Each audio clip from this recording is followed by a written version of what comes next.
किसान भाइयों नमस्कार, स्वागत है आप सभी का आपके अपने कार्यक्रम कृषि दर्शन के आज के इस अंक में। और आज हम आपकी मुलाकात करवाने जा रहे हैं आप में से ही एक किसान भाई से, जिन्होंने अपनी मेहनत और समझदारी से कृषि को नया आयाम दिया है। किसान भाइयों, वैसे तो अपनी रोजी चलाने के लिए हर कोई किसी न किसी क्षेत्र में कोई ना कोई काम ज़रूर करता है, लेकिन नाम उसका होता है, चर्चा उसकी होती है जो अपने काम में एक स्पेशल जोड़ता है। आज हम जिन किसान भाई से आपकी मुलाकात करवाना जा रहे हैं, उन्होंने किन युक्तियों से, किन तकनीकों का अपने खेतों में इस्तेमाल करके अपनी कृषि को और भी अधिक फ़ायदेमंद और मुनाफेदार बनाया है, और वो खुद कहलाए प्रगतिशील किसान। तो आइए मिलते हैं उनसे और लेते हैं टिप्स, ताकि हम भी अपनी कृषि को ज़्यादा फ़ायदेमंद और सुरक्षित बना सकें। तो आज हमारे साथ हैं ग्राम बोरखेड़ी फंदा से श्री गुलाब सिंह जी। आपका बहुत बहुत स्वागत हमारे इस कार्यक्रम में। सबसे पहले तो गुलाब सिंह जी, मैं और किसान भाई बहुत उत्सुक हैं यह जानने के लिए कि आपने कृषि कार्य कब शुरू किया, खेती बाड़ी कब शुरू की और किस तरह उसमें नयापन लाने के लिए आपने सोचा। मैं 2003 से खेती को लाभ का धंधा बनाने के लिए मैंने खेती को पहले तो जीरो बजट पर लिया उसको, कि किस प्रकार से खेती को कम से कम लागत में अधिक फायदा मिले। उसके लिए जीरो बजट अपनाया। जीरो बजट में खाद दवाई बनाने के लिए अधिक से अधिक कार्य किया मैंने। उसमें किसान भाइयों को भी जोड़ा, कुछ महिला किसान को भी जोड़कर एक बहुत अच्छी खेती को कम से कम लागत में किसान को फ़ायदा हो, किसान खेती की ओर अग्रसर हो, इसी के लिए मैंने विशेष कार्य किया। तो मतलब जिन किसान भाइयों के पास बहुत पैसा नहीं है लगाने के लिए खेती में, तो वो ज़ीरो बजट में, मतलब आप जिस तरह से बताएंगे तो कम से कम लागत में वो खेती को शुरू करके उसे लाभ का व्यवसाय बना सकते हैं। आपने जैविक खेती में बहुत प्रयोग किए हैं, हम बहुत दिनों से सुन रहे हैं, हम बिल्कुल वो प्रयोग जानना चाहेंगे कि आप किस तरह से करते हैं उसे।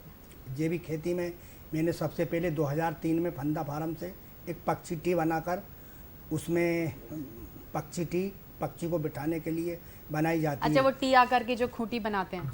जी। उसमें मैंने एक मेरे भनी से एक और भी बढ़िया काम किया था पक्षी टी पे, कि नीचे एक चाय वाला कप बांध दिया था। अच्छा। उसमें पानी डाल दिया था ताकि पक्षी इल्ली भी खाए खेत में, सोयाबीन हो या चना हो, और पानी भी यही पिए। पानी यही पिए ताकि उड़े ना, यही के सारे कीड़े खत्म कर दे। और अगर उनको भोजन दिया है तो पानी भी देना चाहिए। बिल्कुल सही बात। इसलिए मैंने एक ये मेरे हिसाब से नया काम किया। और कुछ भाई ने मुझ पर प्रश्न उठाया था कि किसान भाइयों ने कीटनाशक कुछ ऐसे डाल के पक्षी मर चुके हैं, तो उसके लिए भी फिर मैंने एक अभियान चलाया था जी। उसको है पक्षी बचाओ। उसमें पक्षी के लिए घोंसला बनाकर, जो घोंसला रहता है अपने, जैसे दुकान पे जो कार्टून मिलते हैं, उनको कार्टून को लेकर उनमें बढ़िया से चिड़िया का घोंसला बनाया। अच्छा। और उसी में दाना पानी रखकर चिड़िया अपने अंडा बच्चा देके अपनी जनसंख्या बढ़ाई। और आज वो खेत में बाकी में मतलब बट्टी पे आकर बैठती है तो दिखती है। तो मतलब खेतों के आसपास जो पेड़ लगे होंगे, आपने उनकी रहने की भी व्यवस्था कर दी जी। तो वहीं आकर ये मदद कर देते हैं कि भाई खेतों से कीड़े मकोड़े सब खाकर खत्म कर देते हैं। तो बहुत अच्छी बात है, और इतना अच्छा आइडिया है, सबको पता है लेकिन कर कोई नहीं पाता। अच्छा, एक बात और मैं पूछना चाहूँगी, जैविक खेती में आपने फलों और सब्जियों में बहुत सराहनीय काम किया है, तो ये हमारे किसान भाइयों को ज़रूर बताएं। किसान भाइयों से मेरा अनुरोध है कि किसान भाई के पास अगर 5 एकड़ ज़मीन भी है तो उसको करीबन ज़्यादा नहीं 1 एकड़ में फल की खेती करना चाहिए। अभी इस वक्त सोयाबीन, मक्का, मूंगफली में बाढ़ फिर गई, लेकिन पेड़ अभी खड़े हैं। तो मेरा किसान भाई से अनुरोध है कि किसान भाई एक ही क्राफ्ट पर नहीं जाना चाहिए, उसको फल है, फूल है, सब्जी है, इस प्रकार से अगर किसान भाई अगर लगाएगा तो खेती कहीं से भी नुकसान का वो नहीं मिल पाएगा उनको। इसीलिए किसान भाई से अनुरोध है कि कम से कम 1 एकड़ में फल तो किसान भाई को लगाना चाहिए। मतलब उनके पास जितना खेत है, अगर आप कहते हैं, तो उसके कितने हिस्से में फल लगाना चाहिए? करीबन 1 एकड़ में। अगर किसान भाई के पास 5 एकड़ ज़मीन है तो उसको 1 एकड़ में फल फूल तो ज़रूर लगाना चाहिए। अच्छा, तो ये ऐसा होता है कम समय में ये आपकी फसल तैयार भी हो जाती है और आप इसको मार्केट में देकर कम से कम वो नुकसान की भरपाई कर सकते हैं जो 6 महीने की फसल में होता है। जी। एक अब जैविक खेती पर बहुत अभी आप बात ही कर रहे हैं, तो जैविक खेती किस तरह आप किसान भाइयों को बताएंगे? जैविक खाद भी इस्तेमाल करनी, तो ये हम घर में बना सकते हैं क्या किसान भाई? किस तरह बना सकते हैं? जी, अभी मैं किसान भाइयों को भी, किसान महिला दीदी को भी मैं बता रहा हूँ कि कूड़ा करकट से जो खेत में वेस्टेज पड़ा रहता है, उससे अपन केचुआ खाद बनाते हैं। केचुआ खाद को वर्मी कंपोस्ट कहते हैं। वो कम से कम लागत में बनता है। जैसे जो खेती में से वेस्टेज कचरा निकलता है उसको गोबर, एक परत गोबर की, एक मिट्टी की, एक गोबर की, एक मिट्टी की परत को कम से कम 25 से 20 डिग्री तापमान पे लाकर उसमें केचुए छोड़ देते हैं। वो केचुआ उसको खाकर केचुआ खाद बनाता, उसको वर्मी कंपोस्ट कहते हैं। उससे क्या है कि हम जीरो बजट पर गेहूं, चना, सब्जी किसी में भी डालकर अपन फसल को तैयार कर सकते हो।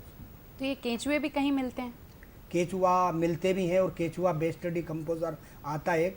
उसको 200 लीटर की टंकी में 2 किलो गुड़ और एक बेस्ट डिकम्पोजर डालकर उसको 7 दिन के लिए हिलाते रहो। उसके बाद में वही अपन जो वर्मी कंपोस्ट बना रहे हैं, जैसा एक परत कचरा की, एक गोबर की, ऐसे बनाते हैं, उस पे अपन स्प्रे करते हैं 4-5 बार, तो उसके द्वारा केचुआ की मात्रा उसमें बढ़ जाती है जी। Best decomposer. तो ये कचरा क्या किचन से निकलने वाला कचरा, जो सब्जियों फलों के छिलके और ये सब? जी हाँ, है ना। अब किचन से भी निकलता है और खेती से भी जो अभी से खेती से भी जो हाँ, बीट्स वगैरह निकलती हैं। हाँ, बीट सब्जी के हैं, जैसे गेहूं के हैं, चना के, सब्जी के जितने भी पूरा करकट है, छिलका है, भूसा है, भूसा है, प्याली है, ये सभी को एक इकट्ठा करके उसको एक गड्ढे में गोबर के साथ उसको गाड़ दिया जाता है और उसमें वेस्ट कंपोजर डालने से उसमें केचुआ की मतलब वंशज बढ़ जाता है और उससे केचुआ अधिक हो जाता है और उसको खाकर वो केचुआ खाद बना देता है। उसको अपन वर्मी कंपोस्ट। तो इसको कैसे इस्तेमाल करें? अगर सब्जी और फलों की खेती कोई किसान भाई कर रहे हैं तो बना लिया ये वर्मी कंपोस्ट, तो इसको इस्तेमाल कैसे किया जा सकता है? उसको अपन खेत में जैसे पहले किसान भाई सुपर स्प्रे करते थे, उसी प्रकार केचुआ खाद को अपन सुपर की तरह स्प्रे करते हैं। स्प्रे ऊपर पौधों में करना है? नहीं, पौधे में नहीं करना है, उसको पहले फसल के बोने के पहले उसको स्प्रे कर देते हैं। उसके बाद में बक्कर फेर के आप कोई भी फसल बो दो तो उसमें अपने को फर्टिलाइजर नहीं डालना पड़ता। अच्छा, मतलब आपको रोग नहीं लगेंगे, कीड़े नहीं लगेंगे और अच्छा उसको फर्टिलाइजर मिलेगा तो अच्छा उत्पादन भी होगा। उत्पादन मिलेगा। एक और मैंने आपके इसमें पढ़ा था, अमृत पानी, जीवामृत, कुनब जल, ये सब बनाने की आप विधियां बताते हैं और इसके बहुत फायदे हैं कृषि में, तो ये आप हमारे किसान भाइयों को ज़रूर बताएं। जी, अमृत पानी ऐसे बनता है कि 1 किलो गुड़ ले लो, 1 किलो खेत के मिट्टी ले लो या पेड़ के नीचे की मिट्टी ले लो, 1 किलो गोमूत्र ले लो आप, 10 किलो गोबर, 10 लीटर पानी, सबको एक जगह एक मटके में सभी पेस्ट को घोलकर एक घड़ा या मटका बोलते उसको, उसमें ज़मीन में गाड़ दो और पूरे ये जितने भी है पदार्थ उनको डाल के और 7 दिन के लिए उसको हिलाते रहो और मुंह बंद करके उसको रख दो। और उसके बाद में अपने को हर पंप में 500 ग्राम डाल के अपन किसी भी फल से लेके फूल सब्जी में स्प्रे कर सकते हैं। इसको अमृत पानी कहते हैं जी। तो कुनब जल के लिए एक अपने को 5 लीटर का तांबा का पात्र लेना पड़ता है जी। उसमें 1 किलो गाय का गोबर देसी, 1 किलो गाय का गोमूत्र, 250 ग्राम लहसुन का पेस्ट, 250 ग्राम गुड़, इनका सबका पेस्ट बनाकर और उसमें जो 5 लीटर का तांबे का पात्र उसमें डालकर उसको भी अपन 21 दिन के लिए सड़ाने के लिए रख देते हैं। उसके बाद में हर पंप में 250 ग्राम, 15 लीटर वाले पंप में 250 ग्राम डालकर अपन किसी भी सब्जी, फल, फूल या अनाज में स्प्रे करेंगे तो वो 2 काम करेगा, टॉनिक का काम भी करेगा, मच्छर, कीड़ा जो भी अपनी फसल को नुकसान देते हैं, मित्र कीट छोड़कर, और ये मित्र कीट को नहीं मारता है। सबसे अच्छी बात ये कुनब जल। ये तो बहुत अच्छी बात है। और ये सब ऐसा सामान है जो आसानी से उपलब्ध हो जाता है घरों में, गाँव में, तो बहुत आसानी से मिल जाएगा और जैविक तरीके से आप अपनी फसलों की रक्षा कर सकते हैं। हाँ, कर सकते हैं और इसी को जीरो बजट कहते हैं। जो अपने खेत से अभिशेष निकलते हैं, खेत की मट्टी, गाय का गोमूत्र, गाय का गोबर, जो अपने घर में चीज़ें, उसी से खाद बनाकर अपन खेती करेंगे, उसको जीरो बजट कहते हैं। बिल्कुल। अब तो आप गांव-गांव जाकर किसान भाइयों को, महिला किसानों को प्रशिक्षण दे रहे हैं जैविक खेती का।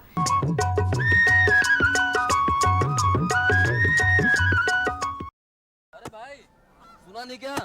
केसीसी ने किसानों का जिंदगी बदल दिया है। देश के छोटे किसान 1,60,000 रुपये तक का कर्ज बिना किसी गारंटी को ले पाएंगे। ब्याज खोरों से भी पीछा छुटा।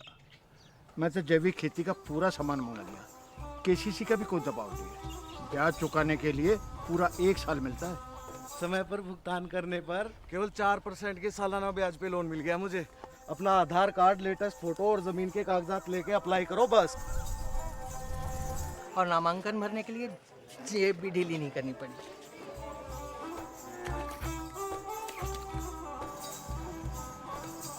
चाचा, उधार चुकाने के 24 घंटे के बाद उतने ही पैसे वापस निकाल सकते हैं।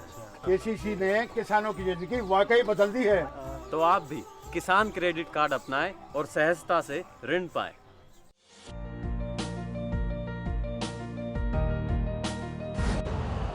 यूरिया का स्वदेशी उत्पादन 70 लाख टन बढ़ाने के लिए 6 उर्वरक संयंत्रों का उद्धार किया जा रहा है।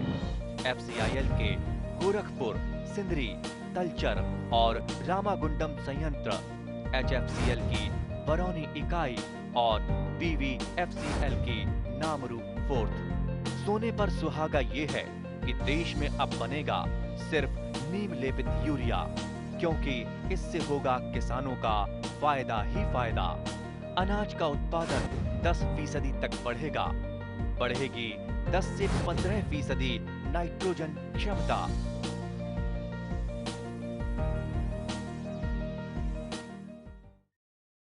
किचन गार्डन के लिए क्या टिप्स देना चाहेंगे आप? किचन गार्डन के लिए मैं हर जगह बोलता हूँ कि हर गांव में हर महिला किसान को किचन गार्डन बनाना चाहिए, ताकि उसमें एक बैगन का पेड़, एक टमाटर का पेड़, एक नींबू का पेड़, जी। एक दो पालक के पेड़, बिल्कुल। ताकि अपने किचन में जो वेस्टेज पानी निकलता है और जो अपने घर से छिलके वेस्टेज छिलके निकलते हैं, जैसे मूली है, पालक है, अनार के, उसी से खाद बनाकर अपन किचन गार्डन में सब्जी को तैयार कर सकते। अपन भी खाओ और पड़ोस को भी देकर प्यार बढ़ाओ। बिल्कुल सही बात। इसको किचन गार्डन कहते हैं। तो किचन गार्डन में जैसे मौसमी सब्जियां होती हैं, उनके पौधे लगाने चाहिए, और वर्मी कंपोस्ट से ही शायद हम उसको अच्छी तरह से उत्पादन ले भी सकते हैं। हाँ, वर्मी कंपोस्ट डाल के अपन अच्छा उत्पादन जी। ले सकते हैं। और भी किसी तरह की जैविक खाद आप अनुशंसित करते हैं जो लोग किचन गार्डन लगाते हैं? वर्मी कंपोस्ट के अलावा और भी कोई चीज़ है जिससे आप किचन गार्डन को अच्छा, हेल्दी, स्वस्थ बना सकते हैं? हाँ, उसके लिए दीदी जैसे अपने सिटी के अंदर महिला पालक, मेथी, धनिया, अनार के छिलके, केला के छिलके, इनको नहीं फेंकना चाहिए। अच्छा। इनको एक किसी बर्तन में इकट्ठा करके उसको भी अपन गोमूत्र डाल दो या थोड़ा सा गाय का गोबर मिल जाए तो उसी जो किचन से वेस्टेज निकलता है उसका भी खाद बनाकर अपन किचन गार्डन में डालकर उसको भी, किचन गार्डन को भी 0 बजट पर अपन सब्जी पैदा कर सकते हैं। और बहुत अच्छा लगता है अपने घर के गार्डन की बनी हुई सब्जियां तोड़कर खाने का मजा ही कुछ अलग होता है। जी हाँ, किचन गार्डन में ताजी सब्जी मिलती है, बाजार में 3 रोज की सब्जी मिलती है। बिल्कुल सही बात है। अच्छा, खेती के साथ साथ आप एक बहुत बड़े स्तर पर पानी बचाओ के लिए भी काम कर रहे हैं, किसान भाइयों को जागरूक कर रहे हैं कि किस तरह धरती का पानी सहेजना चाहिए। वो आप किस तरह से बताते हैं किसान भाइयों को? वो हम इस प्रकार से बताते हैं कि गांव का पानी गांव में, खेत का पानी खेत में, जैसे कुछ तालाब भी खुदवाए, उसके बाद में कुछ सूखता गड्ढा भी बनवाया, नदी का मध्य प्रदेश जन अभियान के द्वारा जल अभियान भी चलाया ताकि जल बचे। और अपने मध्य प्रदेश शासन के द्वारा हर किसान को ड्रिप, टपक बूंद, ताकि कम से कम पानी में सब्जी फल फूल पैदा हो, उसके लिए भी मैंने बहुत किसान महिला और बहुत किसान भाइयों को ड्रिप और मिनी स्प्रिंकलर दिवाए ताकि पानी की बचत हो सके और अधिक से अधिक किसान की आय बढ़ सके। बिल्कुल, ये तो बहुत अच्छी बात है। खैर, आप खेती को तो लाभप्रद बताने के तरीके बता ही रहे हैं सबको, खास तौर पे महिला किसानों को आप आत्मनिर्भर बना रहे हैं, सबसे अच्छी बात तो यही है। लेकिन जैसे आप कहीं प्रशिक्षण दे रहे हैं किसी गांव में जाकर, तो आपको कुछ पता चलता है कि 1 महीने बाद किसान भाई ने बताया कि आपने जो बताया उससे हमें बहुत फ़ायदा हुआ, ऐसा आपको पता चलता है क्या? जी दीदी, मुझे जिला पंचायत से हर गांव में जैविक खेती, जैविक खाद, जैविक फल के लिए कार्यक्रम मिला है। तो हर गांव में मैं जाकर 2 घंटे के लिए कार्यक्रम में देता हूं। उनको मैं गांव की महिला जो आजीविका स्वयं सहायता समूह से जुड़ी है, उन्हीं महिलाओं को किस प्रकार से किचन गार्डन बनाना है, किस प्रकार से जैविक खेती को बढ़ावा देना है, किचन गार्डन बनाकर सब्जी पैदा करके अपने को सब्जी खाना है, तो उनको मैं 2 घंटा के लिए बढ़िया अच्छी प्रकार से समझाता हूँ।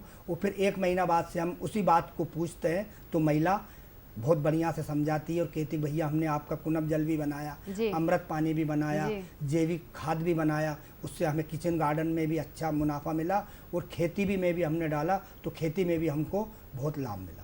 तो जो महिलाएं जैसे पहली बार आई हैं आप जैसे गांव-गांव शिविर लगाते हैं एक तरह से किसान भाइयों को जागरूक करने के लिए, खास तौर पर महिलाओं को, तो महिलाएं जो पहली बार आई हैं जिनके पास ज़मीन भी नहीं है या जिनके पास कोई सुविधा नहीं है, किस तरह से शुरू करें, तो आपकी तरफ से कोई मदद मिलती है क्या? हाँ दीदी, उनको हम बीज भी देते हैं और उनके पास में जिन महिला को अगर ज़मीन नहीं है तो वो अपने घर में ही आंगन में या छत पर या किचन गार्डन किसी प्रकार से अपने घर में ही वो सब्जी उगा सकती है। जी। इसके लिए हम विशेष करके बताते हैं कि भले आपके पास ज़मीन नहीं है लेकिन आपके पास घर है, तो जी। जो नहाने का पानी, जी। कपड़ा धोने का वेस्ट पानी निकलता, उससे भी अपन सब्जी पैदा कर लेते हैं। जी। कम से कम जगह में गमले में भी अपन बैगन है, टमाटर उगा कर अपन जी। अपनी मतलब जीवन के लिए सब्जी पैदा तो करते बीज वगैरह भी आप देते हैं हाँ, या बीज- आप बताते हैं कि भाई यहाँ से लो या ये वाले बीज अच्छे हैं? हैं। हाँ जी, दीदी क्या है कि हम एक हमारी संस्था के द्वारा जी। महिला किसान को बीज भी बांटते हैं, जी। पंप भी बांटते हैं, क्रेट भी बांटते हैं। अच्छा,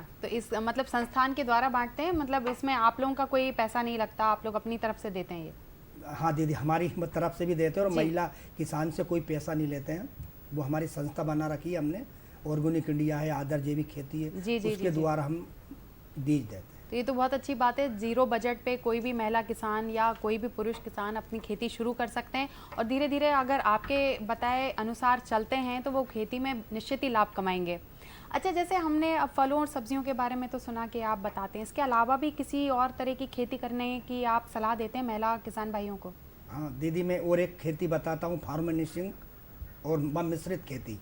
जैसे आपने 1 एकड़ में अमरूद लगाया है, उसके आनी हानि तार फैंसी करके आप उस तार फैंसी पे सेम लगा सकते हो, गिलकी जी, लगा सकते जी। हो, और अमरूद के बीच में आप किसी प्रकार से एक लाइन में मेथी लगा सकते हो, एक में पालक, एक में धनिया, एक में अदरक, एक में मूली।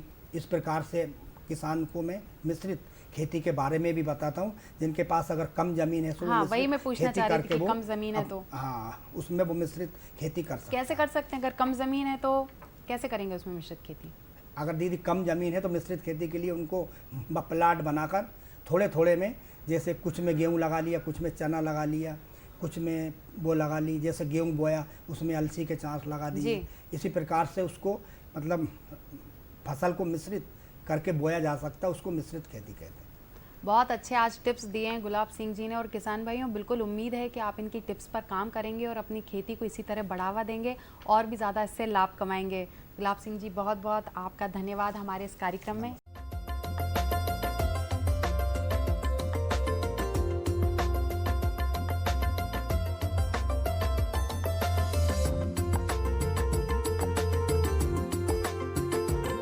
नमस्कार किसान भाइयों, खबरें खेती में आपका स्वागत है। आइए नजर डालते हैं आज की कृषि की मुख्य खबरों पर। गन्ना किसानों के हित में बड़ा फैसला। केंद्र सरकार ने बीज डीलरों किसानों को दी बड़ी राहत। बीजोपचार करके ही बुआई करें किसान। विपणन वर्ष 2020-21 के लिए खरीफ का समर्थन मूल्य घोषित। और जैविक कृषि में जागरूकता लाने परियोजना तैयार। और अब खबरें विस्तार से। केंद्र सरकार ने गन्ने का FRP 10 रुपए प्रति क्विंटल तक बढ़ा दिया है। ये बढ़ोतरी अगली शुगर खरीदी सीजन से लागू की जाएगी। प्रधानमंत्री नरेंद्र मोदी की अध्यक्षता में 19 अगस्त को कैबिनेट की बैठक में गन्ना किसानों के हित में ये बड़ा फैसला लिया गया है। आपको बता दें, चीनी वर्ष जो कि हर वर्ष 1 अक्टूबर से शुरू होकर अगले साल 30 सितंबर तक चलता है, पिछले साल खरीद मूल्य में बढ़ोतरी नहीं किए जाने से नाराज किसानों ने विरोध किया था।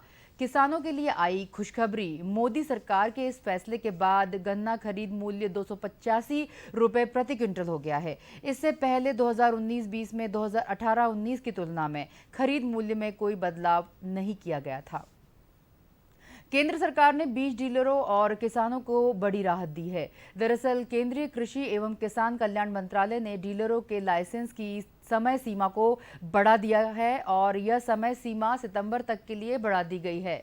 बीज डीलरों के लिए सरकार का यह फैसला काफी अहम माना जा रहा है। बता दें कि किसानों को फसल की बुआई के लिए बीजों की कमी न पड़े, इसलिए बीज डीलरों के लाइसेंस के रिन्यूअल को राहत दी गई है।